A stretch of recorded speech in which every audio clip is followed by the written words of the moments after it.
Encontré unas estadísticas interesantes acerca de cuánto gastan los estadounidenses en ciertas cosas anualmente. El año pasado, en Estados Unidos se gastaron 1.4 billones de dólares en blanqueadores de dientes, 50 billones de dólares en cuidado para mascotas, y de hecho 310 millones fueron gastados el año pasado en disfraces de Halloween para mascotas. 50 millones de dólares fueron gastados en pelotas de golf, 16 billones de dólares fueron gastados en chocolates, 2 billones de dólares en tatuajes y 66 millones de dólares para remover tatuajes. Ahora, no sé qué piense usted, pero para mí eso es un montón de dinero para un montón de cosas que no son necesarias. A excepción del chocolate, por supuesto. Y aunque acabamos de hablar de cifras altísimas de dinero, estas ni siquiera se comparan a lo que el gobierno gasta en sistemas de defensa. La Defensa Nacional estadounidense gasta más de 750 millones de dólares anualmente. Unos 27 billones adicionales son dedicados para el orden público. Otros 15 billones en seguridad nacional. Y 11 billones de dólares son gastados en seguridad internacional y asistencia en justicia criminal. Además de esto, los estadounidenses compran e instalan algún tipo de sistema de seguridad en sus hogares o apartamentos, lo que llega a unos 30 billones de dólares al año. Sin embargo, no se oyen muchas quejas al respecto. Quizás se preguntará por qué. Y es que de todas las cosas en que podemos gastar dinero, la verdad es que nuestra protección, la de nuestros seres queridos y la de nuestro país son considerados como inversiones valiosas. Hay mucha verdad en el refrán que dice, el mejor ataque es una buena defensa. Y eso es una realidad para los países y también para los cristianos. De hecho, mientras el apóstol Pablo continúa su carta a los filipenses, él evidentemente tiene ciertas estrategias defensivas en mente que quiere comunicarnos. Le invito entonces a abrir su Biblia en Filipenses capítulo 3, versículo 1. Notará que el capítulo 3 empieza con las palabras, por lo demás, hermanos. La palabra que Pablo usa aquí busca señalar a sus oyentes que él está a punto de cambiar de tema. Esta palabra podría ser también traducida por lo tanto o ahora bien. Y antes de que Pablo cambie de tema, él repite algo que considera crítico. Note nuevamente versículo 1, por lo demás, hermanos, gozaos en el Señor. Él ya lo ha ordenado en el capítulo 2, versículos 17 al 18, y más adelante va a volver a ordenarlo en el capítulo 4, versículo 4. Pablo usa este verbo como un imperativo. Es una orden. Gozaos en el Señor. O sea, uno podría poner un signo de exclamación después de la frase. Aún podría poner en el margen al lado de la frase, hazlo ya. El gozarse es una orden. Expresar gozo entonces no es el resultado de una emoción, porque uno no puede ordenar que alguien se sienta de cierta forma. Uno no puede obligar la emoción. El gozo no es una característica temperamental, porque no se puede hacer que alguien cambie su forma de sentir solo al ordenarlo. El gozo no está relacionado con las circunstancias o la salud o la cuenta bancaria, porque uno no puede controlar sus circunstancias o salud o la cuenta bancaria a su gusto. Gozarse en el Señor significa que encontramos en Él nuestra fuente de gozo. Él es nuestro tesoro y nuestro gozo. Pero Pablo continúa agregando, a mí no me es molesto el escribiros las mismas cosas, y para vosotros es seguro.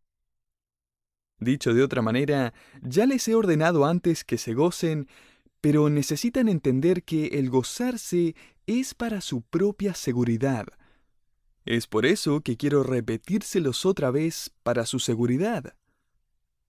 Un cristiano gozoso realmente tiene un sistema de defensa alrededor de su mente y corazón.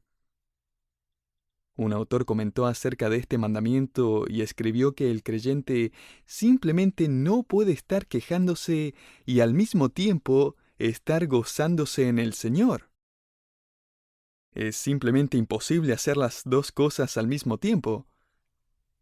Y otra razón por la que un espíritu gozoso nos protege es porque es imposible encontrar su gozo en el Señor y a la misma vez tratar de encontrar gozo en el pecado.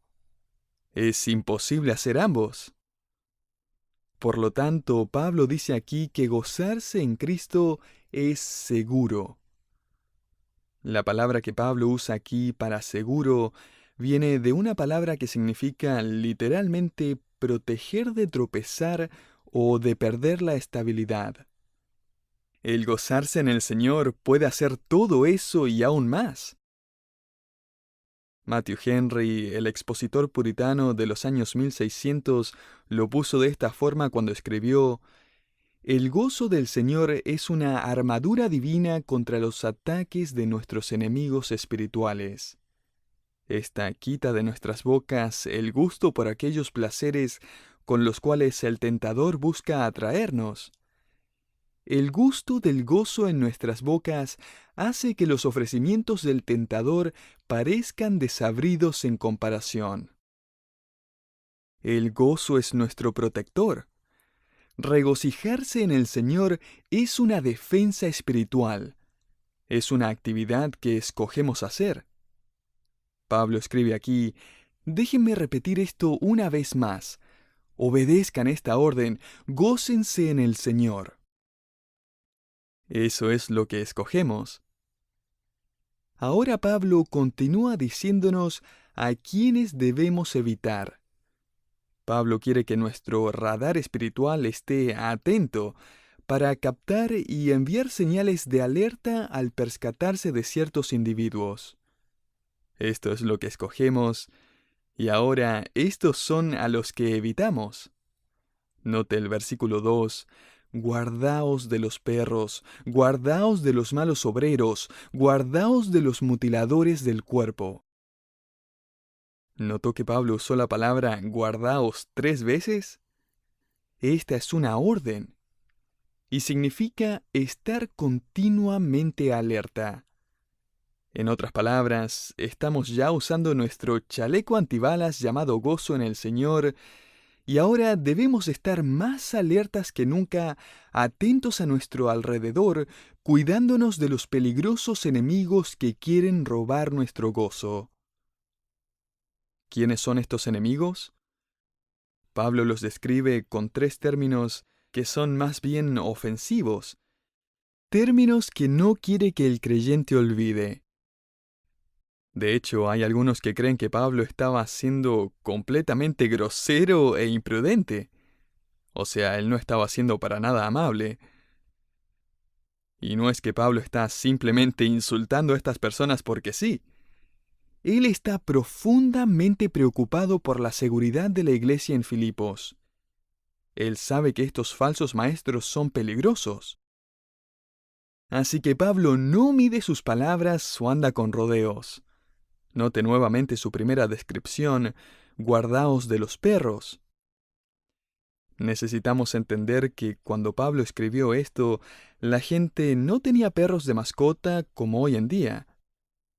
De hecho, en el primer siglo nadie habría pensado en tener un perro de mascota. En aquellos tiempos los perros eran más como los coyotes, animales carroñeros que deambulaban en manadas y merodeaban por la ciudad alimentándose de lo que encontraran en la calle, o lo que hubiera en los basureros. Eran criaturas peligrosas e incluso violentas. En el Antiguo Testamento, el perro llegó a representar todo lo que era sucio e impuro. Éxodo 22:3 y Primero de Reyes 14:11. El término perro era usado como un término peyorativo para alguien malvado y peligroso. El profeta Isaías escribió que los falsos profetas eran perros comilones insaciables. Isaías 56:11. Aún si miramos al final del Nuevo Testamento, en el último capítulo de Apocalipsis, el término perro aparece como un término general para los no arrepentidos, los obstinados, los malvados que no entrarán al cielo. Apocalipsis 22:15. Así que en el diccionario de Pablo, un perro es alguien que quiere dañarnos espiritualmente. Guardaos de los perros. No solo están aquellos que quieren dañarnos espiritualmente, también están aquellos que quieren engañarnos espiritualmente. Pablo los llama en el versículo 2 malos obreros. Esto habría sido tremendamente ofensivo para estos líderes judíos que se enorgullecían de sus buenas obras y de sus vidas aparentemente piadosas. En los tiempos de Pablo, la nación de Israel estaba bajo el liderazgo espiritual de unos hombres llamados fariseos. Y los fariseos habían codificado, expandido y desglosado la ley de Moisés en 365 mandamientos negativos y 250 mandamientos positivos. Además tenían volúmenes de comentarios acerca de cualquier tema imaginable. El problema es que la ley nunca produce integridad, y menos ante Dios mismo. La ley solamente revela cuán pecadores somos. Incluso hoy en día tenemos miles de leyes simplemente porque las personas no están dispuestas a obedecer 10 mandamientos. Pablo escribió a los creyentes en Galacia que la ley es como un ayo, un tutor, un educador que nos guía a entender nuestra completa incapacidad de agradar a Dios, y también nuestra completa necesidad de salvación a través de Jesucristo. Gálatas 3, 24 al 25. Así que estos falsos maestros estaban menospreciando y negando abiertamente la suficiencia de Cristo, elevando la piedad y el esfuerzo humano, lo cual solamente guía a más orgullo y más maldad. Jesús mismo no tuvo pelos en la lengua cuando les dijo en Mateo 23:15, «Ay de vosotros, escribas y fariseos hipócritas, porque recorréis mar y tierra para ser un prosélito, y una vez hecho le hacéis 2 veces más hijo del infierno que vosotros. Ay de vosotros, guías ciegos». En vez de guiar a las personas a estar más cerca de Dios, ellos alejaban a la gente de Dios. Warren Wiersbe escribió acerca de una mujer que estaba discutiendo con su pastor acerca del tema de la fe y las obras, como ambas necesarias para la salvación, y ella le dijo, «Creo que ir al cielo es como remar un bote. Un remo es la fe y el otro son las obras. Y si usted usa solo una, va a terminar navegando en círculos». El pastor respondió, «Hay un gran problema con su ilustración, y es que nadie llega al cielo en bote». Sí, el creyente hace cosas buenas, pero no para poder llegar al cielo, sino porque está camino al cielo. Pablo está diciéndole a los filipenses, cuidado de cualquiera que trata de engañarlos para que crean que el Evangelio de gracia es realmente un evangelio de obras.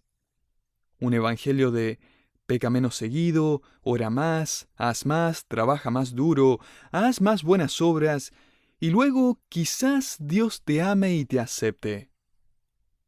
No, la verdad es que nosotros somos pecadores salvos por gracia a través de la fe en Cristo, aceptos en el amado por causa de la obra que Cristo hizo por nosotros. Efesios 2:8 y 1:6. Guardaos de los perros. Ellos buscan dañarle espiritualmente. Guardaos de los malos obreros. Ellos buscan engañarle espiritualmente. Uno más, Pablo escribe en el versículo 2, «Guardaos de los mutiladores del cuerpo». Tenga en cuenta que Pablo no está hablando aquí de tres grupos distintos de personas. Él está hablando del mismo grupo, los falsos maestros judíos, en tres términos distintos. Y en esta última descripción, Pablo alude a la práctica de la circuncisión que ellos creían que les garantizaba su relación con Dios. La circuncisión era esencial para el pueblo judío, empezando con Abraham. Era la marca distintiva del pacto. Al pasar del tiempo, los judíos se referían unos a otros como los de la circuncisión. Cada niño judío era circuncidado al 8º día. La circuncisión fue ordenada por Dios para ilustrar gráficamente la depravación del hombre, porque el hombre pasa la naturaleza pecaminosa a través del acto de la procreación. Así que la circuncisión era un símbolo primordial que ilustraba la necesidad del hombre de ser limpio de su pecado, desde lo más profundo de su ser. Al pasar de los siglos, el pueblo judío perdió el significado de esta marca que señalaba la necesidad de la limpieza final, provista por Jesucristo, y a su vez ellos meramente mantuvieron la ceremonia. Y por supuesto, la marca fue dejada a un lado en esta dispensación de la gracia. Ahora en la era de la Iglesia, el sello del Evangelio es, para ambos judíos y gentiles, la morada del Espíritu Santo. Pero estos falsos maestros judíos estaban tratando de hacer que cada gentil se sometiera a la ceremonia de circuncisión, diciéndoles que eso garantizaba su pacto con Dios. Pablo, para dejar las cosas en claro, él usa un lenguaje bastante gráfico. En vez de referirse a ellos con la típica frase, los de la circuncisión, aquí en el versículo 2, Pablo se refiere a ellos como los mutiladores del cuerpo, o aquellos que mutilan su carne. Esta es la misma palabra usada para los falsos profetas de Baal, quienes cortaban su carne y mutilaban sus cuerpos para obtener la atención de su falso dios Baal. Primero de Reyes 18. Este ciertamente es un lenguaje bastante fuerte. Pablo está diciendo que la circuncisión física era tan insignificante espiritualmente como los rituales de mutilación en las religiones paganas. Como verá, ahora gracias al sacrificio de Cristo y su obra de redención, la salvación viene a través de la fe en Cristo y nada más. Ninguna marca física, ningún símbolo, ningún acto, ritual o ceremonia pueden cambiar el corazón o transformarlo de alguna manera. Todas esas cosas simplemente señalaban hacia el sacrificio de Cristo. Pablo está advirtiéndole a la iglesia de los ceremonialistas. Los perros buscan dañarles espiritualmente. Los malos obreros buscan engañarles espiritualmente. Los ceremonialistas buscan cargarlos espiritualmente. Si pudiera resumir el corazón de las enseñanzas de estos falsos maestros en una sola frase, sería la siguiente. Agrega un signo más después del nombre de Jesús. No es solo Jesús, es Jesús y algo más. Ese es el corazón del legalismo. Le roba el gozo al sugerir que el amor de Dios y su favor tienen que ser ganados al hacer algo más, al tratar de ser mejor. ¿Es Jesús más el bautismo? ¿Es Jesús más la membresía en una iglesia? ¿Es Jesús más el diezmo? ¿Jesús más la asistencia a la iglesia? ¿Jesús más peregrinación? ¿Jesús más oraciones? Y luego, quizás, Dios va a estar satisfecho con usted. Lo cual implica que Dios el Padre no está satisfecho con lo que hizo el Hijo. Los ceremonialistas lo cargan espiritualmente. Pablo le dice a estos creyentes y a nosotros en el versículo 3, porque nosotros somos la circuncisión. Esto es, hemos sido limpiados en nuestro interior, no por algún tipo de cirugía, sino por el sacrificio de nuestro Salvador. Así que esto es lo que hacemos, nos gozamos en el Señor, encontramos nuestra satisfacción en Él, y estos son a quienes evitamos, aquellos que niegan que Cristo es suficiente. Ellos son perros carroñeros, enfermizos y peligrosos. Ellos son obreros que guían hacia la maldad. Ellos son mutiladores que agregan obras a la obra suficiente de Cristo. Ahora Pablo les dice, esto es quienes somos. Note el versículo 3. Los que en espíritu servimos a Dios y nos gloriamos en Cristo Jesús, no teniendo confianza en la carne. En el original, la palabra servimos se asemeja más a la palabra adoramos. Hoy en día escuchamos mucho acerca de sentir o experimentar cosas en adoración, y el problema es que frecuentemente el enfoque se encuentra en la experiencia y muy poco en adorar. Adorar a Dios no es algo que se haga en la iglesia, es algo que uno hace en su corazón. Adoración es una vida rendida a Dios. No es una cuestión de llegar a la iglesia y decir, listo, este domingo en la mañana vamos a adorar. Así que, Señor, hazme sentir tu presencia. Querido oyente, así no funciona. Su adoración pública el domingo está directamente relacionada con su adoración personal el lunes, el martes, el miércoles, jueves, viernes y el sábado. ¿Por qué? Porque la adoración es una forma de vida, un corazón devoto al Espíritu de Dios que capacita nuestra adoración, nos dirige, crea adoración genuina, la cual es comunión y alabanza a Dios. Esto es quienes somos. Somos aquellos que adoran a Dios primordialmente. Note nuevamente, nos gloriamos en Cristo Jesús. Nosotros somos los que entendemos que de lo único que podemos jactarnos es de nuestra salvación. La única persona de la cual podemos jactarnos es Jesucristo. Cuando los discípulos fueron enviados en una misión de sanación, exorcismo y predicación, en Lucas 10, y volvieron a donde estaba Jesús, ellos le dijeron, Señor, deberías haber visto lo que hicimos y las conversaciones que tuvimos y los milagros que pudimos hacer. Señor, eso fue realmente impresionante. Y Jesús usó ese mismo momento como una oportunidad para enseñarles y les dijo, sin duda con mucha paciencia y gracia, no os regocijéis de que los espíritus se os sujetan, sino regocijaos de que vuestros nombres están escritos en los cielos. O sea, Jesús les dijo, la base de su gozo no es tanto en lo que pueden hacer por mí, sino en que me pertenecen a mí.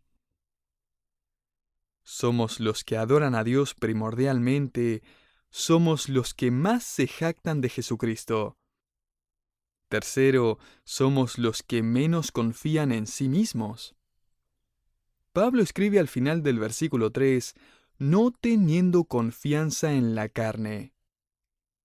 El cristiano, más que cualquiera en el mundo, entiende la pecaminosidad de su naturaleza. Como Pablo, clamamos, miserable de mí, ¿quién me librará de este cuerpo de muerte? Gracias doy a Dios por Jesucristo nuestro Señor. Romanos 7, 24 al 25. En otras palabras, soy un miserable pecador, pero he sido liberado de la pena de mi pecado y un día seré liberado de la presencia del pecado. O sea, yo mismo seré liberado por siempre de este cuerpo de muerte gracias a Jesucristo nuestro Señor. Y mientras tanto, no confiamos en nuestra carne. Benjamin Franklin desarrolló un rígido sistema de autosuperación. Él organizó un cuaderno con una página para cada virtud, con una columna en la cual él registraba sus defectos. Él escogía una virtud diferente en la cual trabajar cada semana, y él anotaba diariamente cada error. Por décadas, Benjamin Franklin llevó consigo este pequeño cuaderno de virtudes, luchando por conseguir algún ciclo perfecto de 13 semanas. Pero encontró que siempre que progresaba un poco, eso lo llevaba a ponerse orgulloso. Franklin rechazó a Cristo hasta el día que murió. Él habría sido un fantástico fariseo, una religión basada en la autosuperación y las buenas obras. Pablo efectivamente le recuerda a los creyentes en Filipos y a nosotros también quiénes somos nosotros verdaderamente. Somos un grupo de pecadores que no han puesto su confianza en sí mismos. Pecadores que se glorían en la obra de Cristo Jesús y adoran en el Espíritu de Dios y se gozan en el Señor. Este es nuestro testimonio de gozo. Mi fe descansa en buen lugar, no en una religión. Confío en el viviente Rey, pues Él por mí murió. Y no preciso discutir ni un argumento más. Me basta que Cristo murió y que Él murió por mí.